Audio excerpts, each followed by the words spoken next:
Sira na talaga yung battery. Tingnan nyo guys. Eto guys, testing. Ayan yung health niya, 0. Tapos yung charge, 0. Actually, chinarge ko naman siya kagabi. Magdamag pa nga. Pero syempre, para ma-double check ko, binuksan ko yung battery. Gamit itong hydrometer tester, titingnan ko yung specific gravity niya.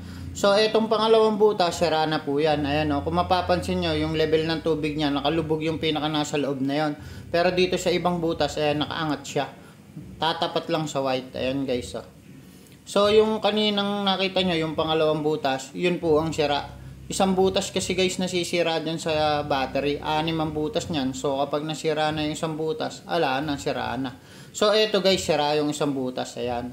Kailangan papalitan natin ng bago to. Eto ipapalit natin, bagong battery din. Ito nga pala yung part 2 ng video dun sa Honda Brio. Yung nalobat nga daw yung battery. So tara, kabit na natin yung bagong battery. Importante na merong warranty certificate tsaka yung resibo. Itatabi nyo po yun para kapag nag-claim kayo ng battery, papalitan po yan basta sira talaga yung battery. Take note guys ha, basta sira yung battery. Yung iba kasi hindi naman sira yung battery pero gusto ng customer palitan na agad ng bago.